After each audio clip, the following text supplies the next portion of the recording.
in Gaza has been on the agenda at the Arab League summit held in Bahrain. Leaders are trying to find a way to end the conflict. Palestinian President Mahmoud Abbas called on the international community to immediately begin implementing the two-state solution.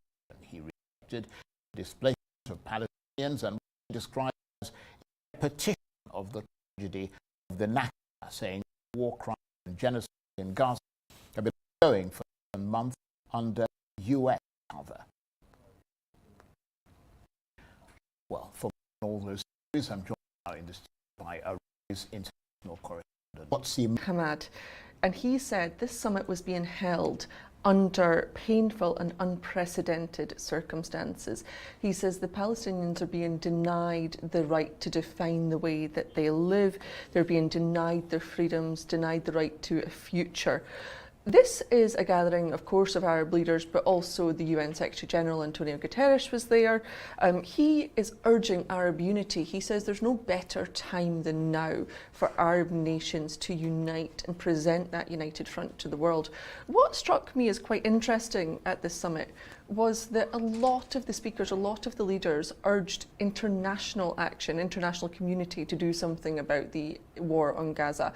But when you listen to Palestinians, what they're asking for is Arab countries, is their neighbours, is what they describe as their brothers to help them. And the people here, I mean, they don't seem to be making any definite moves forward. There is going to be a peace conference, an international peace conference held in Manama in the coming months. They say that's to rebuild international momentum, to revive the two-state solution. Of course, we heard from Palestinian President Mahmoud Abbas. He is urging the international community to implement that two-state solution, but he's also asking for financial help. He says that Arab countries are not contributing the way that he would expect them to do so. We heard from Jordan's King Abdullah. He's saying that the international community must shoulder its moral responsibilities, help bringing this to an end. And we also heard from Egypt's President Sisi, who says that Israel is using the Rafah crossing to tighten its hold on the Strip. Now, what's interesting here is Israel is now blaming Egypt for closing the Rafah crossing. But we all saw with our own eyes the tanks, Israeli tanks, rolling into the crossing and closing it and barricading it and stopping that being used and stopping trucks entering. So the Egyptian president says it's simply lies from Israel's part. So lots of talk at this summit. We're yet to see if there'll be any action. And briefly, would it be fair to say that if this time, after what has happened in the last 7 months, they're not able to successfully push for Palestinian statehood, then it'll likely never happen, which is why they have to seize this moment? I mean, I'm not sure it's entirely in the hands of the Arab League. There's a lot of movement at the United Nations. Certainly this is one of the most consequential summits in years, and they are asking the Security Council again to go back and reconsider these decisions. I think in that one respect, all the Arab League can do is try and push the international community to act, because that isn't necessarily in their hands. Meanwhile, fighting remains intense in Gaza, where the Israeli army says 5 of its soldiers were mistakenly killed by Israeli tank fire. Tell us more. Yes, so these 5 soldiers, they were from the 202nd Battalion of paratroopers, and they were killed in Jabalia. Now, what we understand is that they were in a building that was being used by the deputy commander of the battalion, and members of an ultra-Orthodox brigade, Hetz, they saw a gun barrel coming out of a window and they ordered each other to fire. So 5 soldiers were killed, another 7 wounded. 3 of those are in a critical condition. It brings the total now to 278 soldiers killed in Gaza since they invaded. 44 of those, 15%, died in what's being described by the army as operational accidents. It's quite a large percentage when you consider that there isn't actually an army that they're fighting. It's an armed group. You know, they don't have Hamas doesn't have a tank, for instance. So yeah, 15% of it is Israel firing on its own people. Extraordinary. And in Rafah, of course, hundreds of thousands of Gazans have been forced to move again as the Israeli army inexorably closes in. Absolutely. I just want to show you one video. This was taken just from the Kuwait hospital in Rafah today, and there was an attack on a home near, in fact we can just look at that now. So this is filmed by people who are in the Kuwait hospital in Rafah, and people are rushing out because if you just see the smoke in the background there, Israel had launched an airstrike on a home just next to the gates of the hospital. A number of medical staff have been wounded. So we can see that even in those areas right next to a hospital, these attacks are continuing. 600,000 people have now fled Rafah, around 1 million people still sheltering there. Yoav Galant, the defence minister, actually says he's sending more forces to Rafah. Not just in Rafah, that all of this fighting is continuing, of course. Raging street battles in Jabalia. Residents there say there is constant shelling, and we've heard from Hamas that they are attacking Israeli tanks in Jabalia.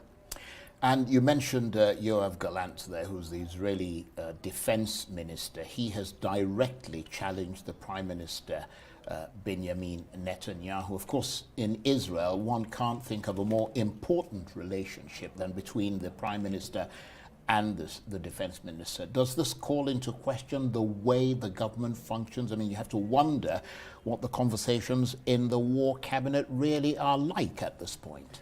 I mean, this is far from the first time that Galant and Netanyahu have had a public spat.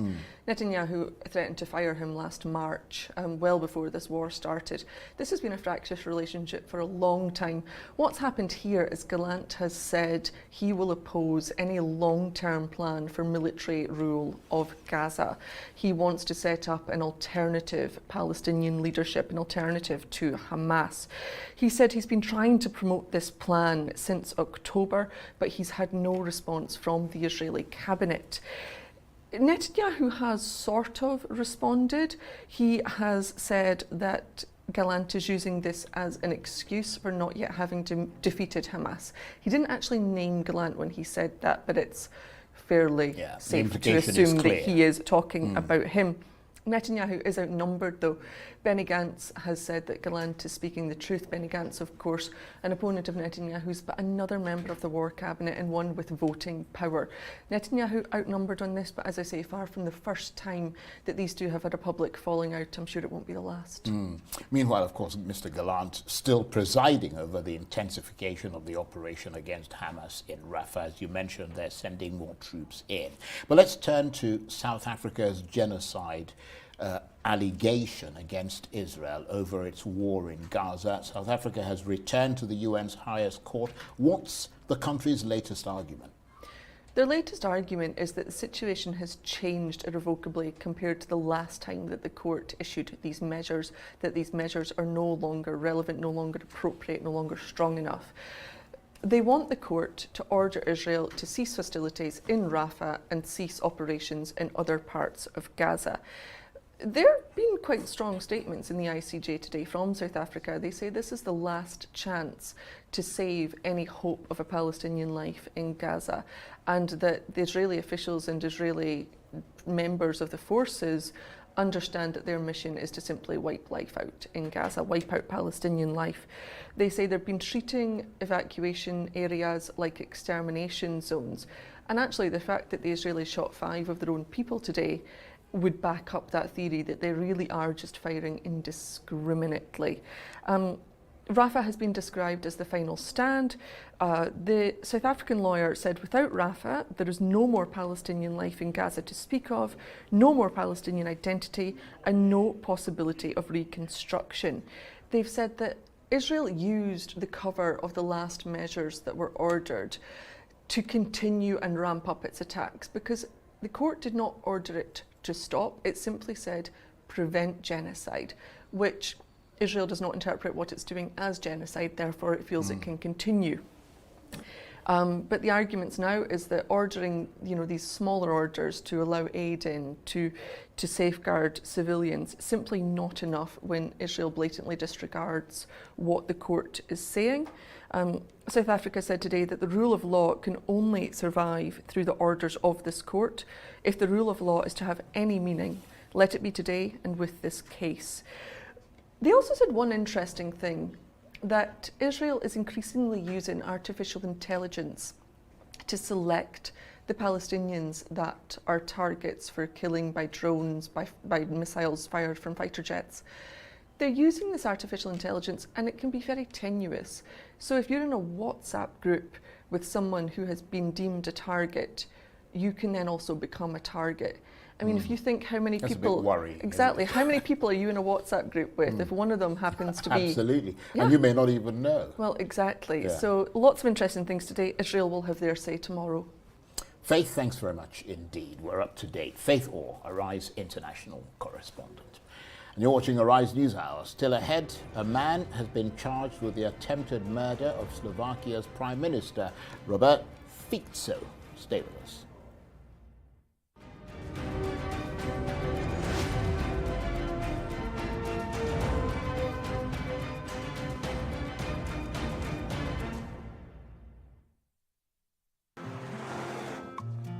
Guy, with the rising cost of things, we need to plan our next move. Guy, I agree with you. I mean, with the money we make, we should not be struggling with our finances now. Maybe you both need better banking options. What do you know about better banking options? I recently moved my salary account to Polaris Bank, and since then, it's been a smooth ride for me. They bought over my existing loan and gave me better interest rates and repayment terms. Are you serious? Yes, as a Polaris salary account holder, I can get personal term loan, auto loan, mortgage, 50% salary advance, credit card, and more without going to the bank. Really? I've got a personal term loan already. See, here's my credit card too. How do I make the move? Simple. Open a Polaris salary account on Vault. Use salary account as your referral code. My guy, I am moving my salary account now. Get personal term loan and more with your Polaris salary account. Vault is available on Google Play Store and Apple App Store. We all want to do our best to win for our team. But right now, we're losing to the illegal trade in wildlife. Illegal bushmeat is on sale in our cities, risking extinction and our health. We've become a centre for ivory and pangolin smuggling, and many of our iconic species are threatened with extinction. So please report wildlife crime and say no to illegal bushmeat. And let's work together to win for Nigeria. Keep them wild, keep us safe.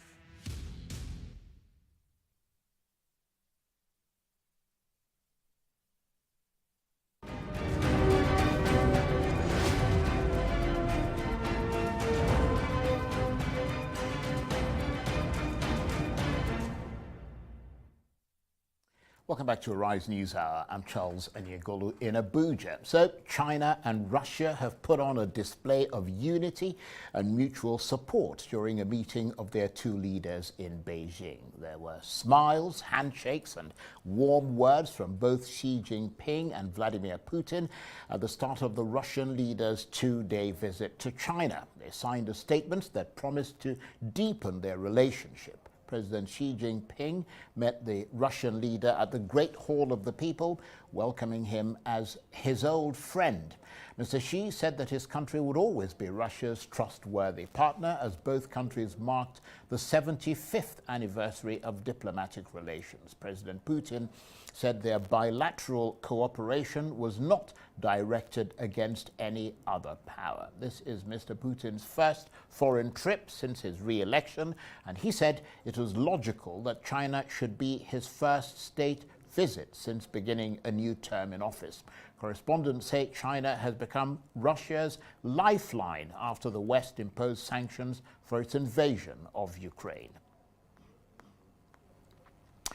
Well, more on that story in a moment. But first, police in Slovakia have charged a man with the attempted murder of the Prime Minister, Robert Fico.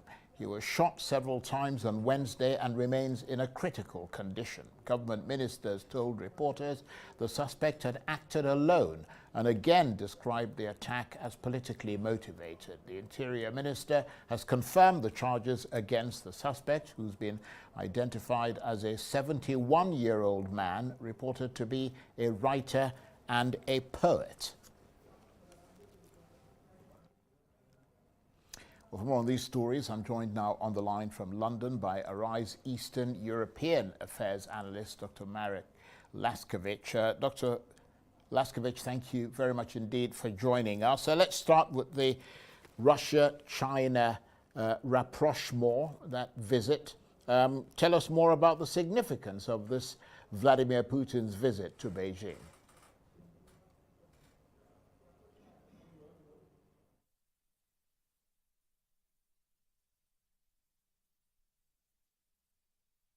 Well, I'm afraid, Dr. Laskovic, we can't hear what you're saying. I wonder if you could fiddle with a few knobs there. I don't know if it's coming from your end or from this end. I would have imagined that these things would have been tested beforehand, but this is a fairly crucial analysis that we need to hear.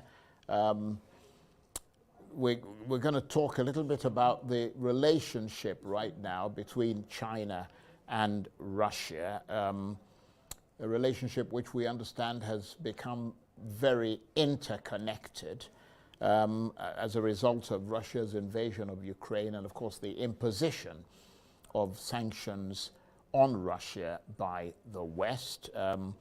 Russia's invasion of Ukraine accelerating the ties, the political ties and the economic ones. And more importantly, we understand that particularly in regard to the war, that Russia-China military cooperation has grown extremely close, with China reported to be behind North Korea's supply of military equipment to Moscow. But the question is obviously raised, and I was hoping that our Eastern European Affairs analyst, Dr. Marek Laskovic, would be able to answer that question, whether there are limits to China's support of Russia, particularly in terms of the war in Ukraine. But let's take a short break, and when we return, we will hopefully connect with Dr. Marek Laskovic. Stay with us.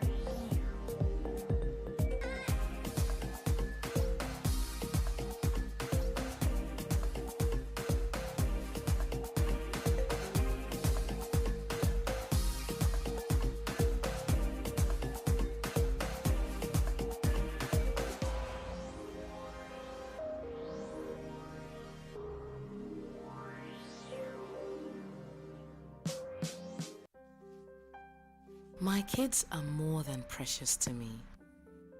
Seeing them doing well, healthy and happy brings me so much joy. I know it's my responsibility to ensure they are well nourished. So I use Dangote salt in my cooking. It is high quality salt that's refined and iodized to give great taste to my meals and also support my family's health and well-being. And it's got a name that I trust. Dangote salt is refined and iodized to help prevent iodine deficiency disorders. So give your family meals that taste delicious and support their well-being with Dangote salt. It's time to care about your salt. Choose quality, choose Dangote salt.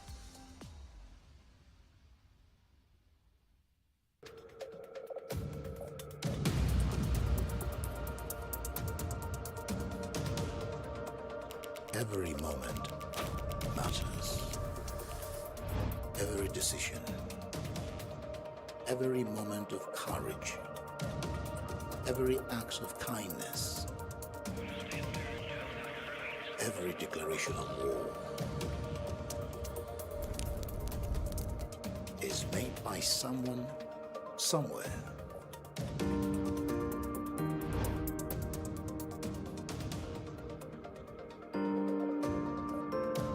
Arise Newsnight analyzes the decisions that affect all of our lives.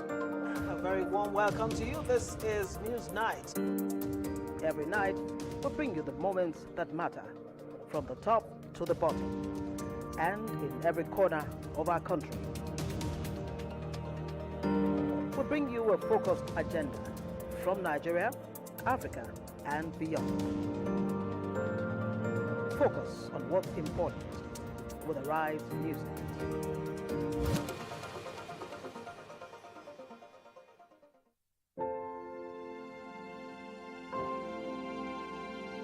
You're watching Arise, the world's standout news channel. Proudly independent for more than a decade. Always bold, always fresh. Winner of several awards, local and global. Winner of TV Channel of the Year from peers at the Broadcasting Organizations of Nigeria Awards. Winner of an Emmy from America's National Academy of Television Arts and Sciences. Still, we're changing the conversation to make sense of your world. We'll do it together, because now more than ever, you need a clear voice to guide you home. Arise News, awards, and beyond.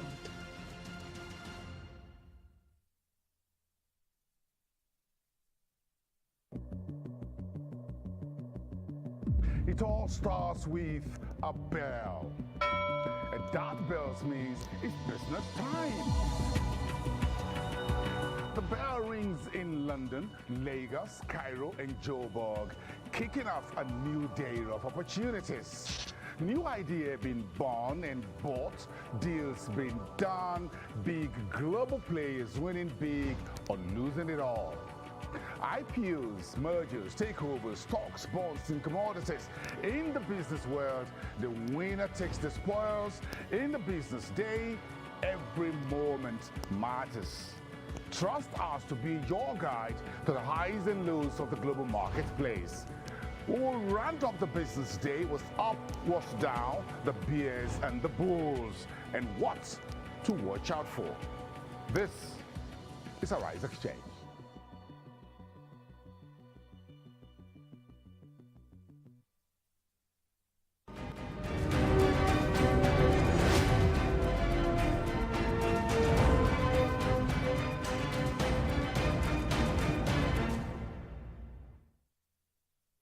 Welcome back to Arise News Hour. I'm Charles Aniegolu. Let's return to one of our top stories of Vladimir Putin in Beijing for a state visit to seek further Chinese support as Russia intensifies its offensive in Ukraine. President Xi Jinping met the Russian leader at the Great Hall of the People, welcoming him as my old friend. Well, let's try and connect again with Arise Eastern European Affairs analyst, Dr. Marek Laskovich, who is in London. Dr. Laskovich, let's give it another shot. Okay, I'm told that we haven't got Dr. Laskovich, which is really rather a pity, but we were talking about the essence of this visit, which is the relationship between Russia and China, the two economies so intertwined now, apparently, and particularly significant for Russia at a time when it is cut off by sanctions, some would say savage sanctions imposed by the West. So in a sense, Russia's invasion of Ukraine has actually accelerated the political ties between Russia and China, as well as the economic ones.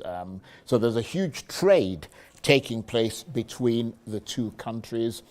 And more importantly for the war, I think I might have mentioned this earlier, Russia-China military cooperation has grown extremely close, with China reported to be behind North Korea's supply of military equipment to Moscow. As you know, the Russians have been seeking places to get equipment, military equipment from. And I'm told that someone who knows a lot more about these things than myself is now on the line, Dr. Marek Laskovic, Arise Eastern European Affairs Analyst. Sorry about that, Dr. Laskovic. These technical gremlins periodically show up. But you were going to tell us about the significance of Mr. Putin's visit to China. It is an extremely important visit. The point is not so much what is said as the fact that they're visiting, they are quite clearly seen together.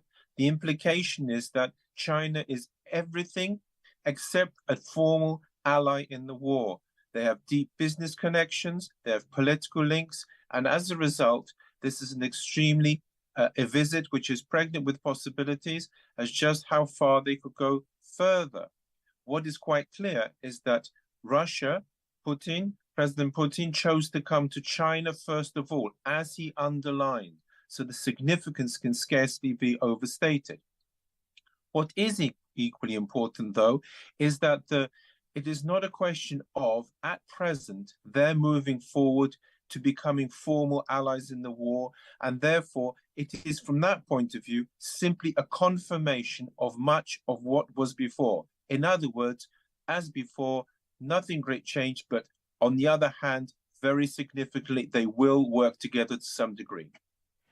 And are there limits to China's support of Russia, particularly in terms of the war in Ukraine? Because it is obvious, or it obviously doesn't want to jeopardize its trading relations with the West. That's China, of course.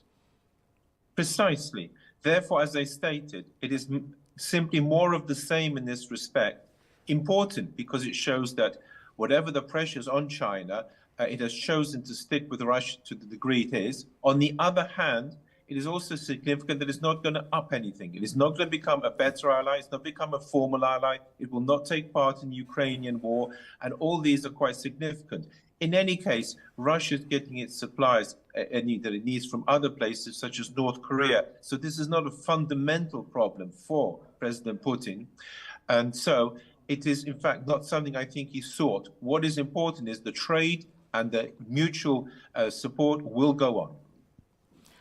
And what's your sense, Dr. Laskovic, of how much China has redrawn the system of global governance? Because, I mean, we seem to be seeing the increasing influence of China across the global south and in Central Asia. And we're seeing these countries no longer yielding diplomatic support at the UN to their American and European partners, but tend to support China and even Russia on Ukraine, for instance. I mean, give us your assessment of those changes. Does it suggest that China, and to a lesser extent Russia, are now wresting global diplomatic power from the West? A very interesting point. And the short answer is yes, to some degree. Unquestionably, many nations over the years have become unhappy with the West's dominance, and in particular with the US for several reasons, including its foreign policy. And here there's Russia again challenging the USA, and China is supporting this challenge. And it is certainly clear that some political influence around the world is now no longer purely of support for America, but it's support for China and even Russia. In any case, although the West has a quite clear narrative about the Russian-Ukrainian war, Russia has a different one, and other nations do not automatically support the West. It is very much a case that Russia is not a pariah, as has been stated. Russia is rather engaged, if you like, in cold hostilities, if I can put that, with the West, in the sense there's no open war, apart from, of course, Ukraine, with the rest of the West. On the other hand, it is not trading as much with the rest of it is trading to some degree more than one would, of course, prefer, but nonetheless, it is much less than before. But that does not mean that Russia is a pariah, because there is the entire rest of the world out there, and it certainly is giving some support to China and even to a degree to Russia, yes. Very interesting indeed. Dr. Marek Laskovich, thank you very much. I would have wanted to talk to you considerably longer, but sadly, because of our technical glitches, we've run out of time. Dr. Marek Laskovich is Arise Eastern European Affairs Analyst. He was talking to me there from London. Now let's turn to the latest peace talks between the South Sudanese government and rebel groups that have not yet signed a peace deal. The idea is to get the holdout groups on board before elections, which are scheduled for December. If elections are held, and there are many doubts about the timing and the country's readiness, it'll be the first time South Sudanese could vote for their leaders since independence from Sudan in 2011. One of the key conditions for a vote is real peace, and those peace talks are being held in neighboring Kenya. Well, staying in the region, there are reports of intense fighting continuing between the Sudanese army and the paramilitary Rapid Support Forces in the city of El Fasher in Darfur. The RSF are reported to be firing artillery shells into populated neighborhoods from positions in the eastern part of the city. For its part, the Sudanese military has launched airstrikes in response.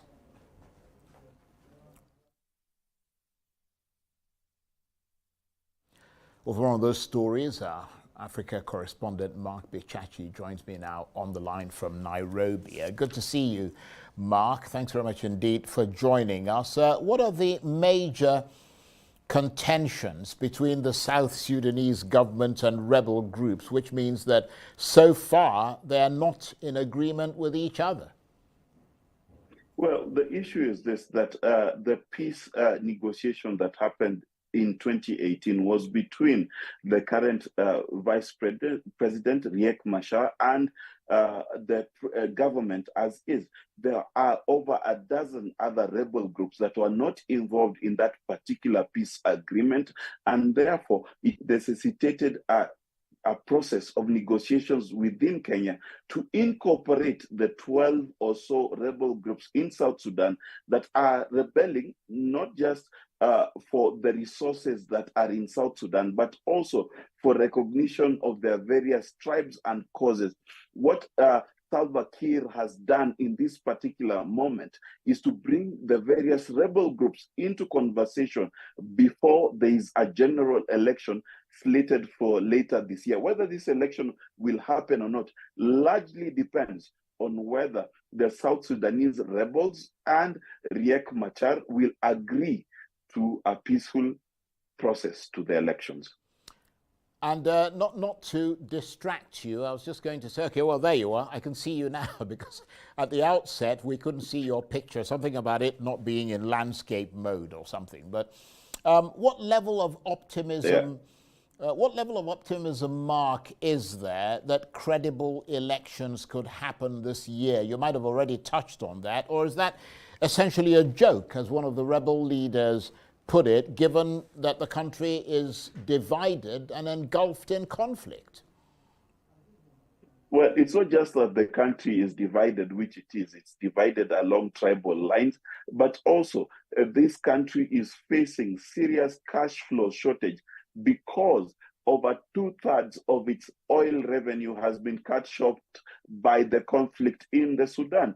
Beyond that, one of its pipelines has actually been in disrepair, and it's only expected to come back online in another 3 or 4 months at best. So it is one, about resources, it's two, about tribe, and three, it is about these various rebel groups receiving attention and recognition within the South Sudanese, both military and political structure. Now, whether an election can happen, Charles, is largely in big debate. Why? Because first and foremost, there are refugees that have come, that have previously fled to Sudan, who come back into South Sudan.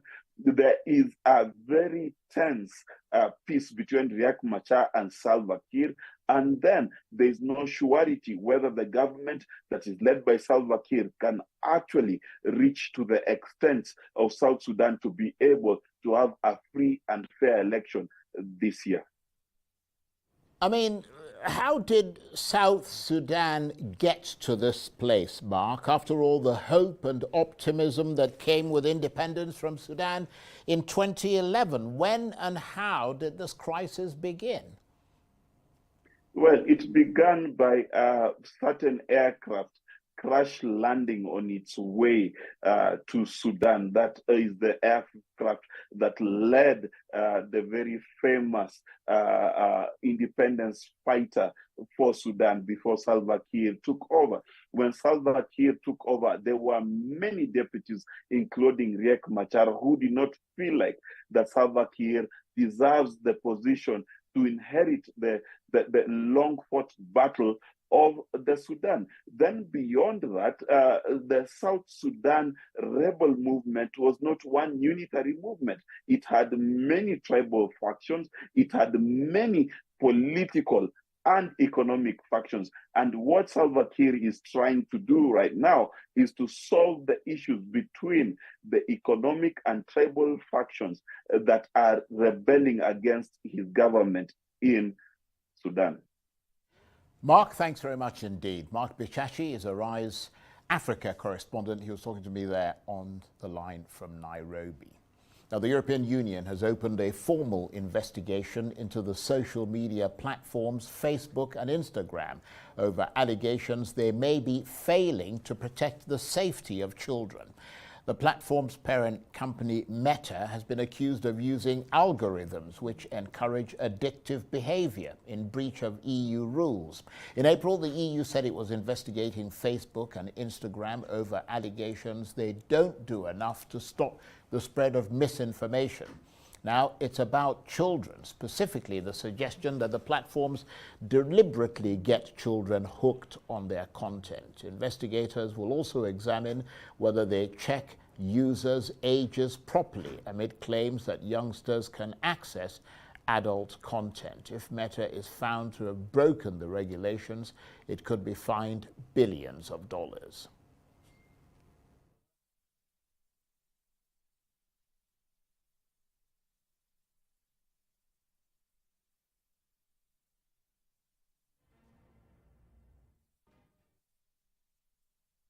Let's take a short break. We'll be back in a moment. Stay with us.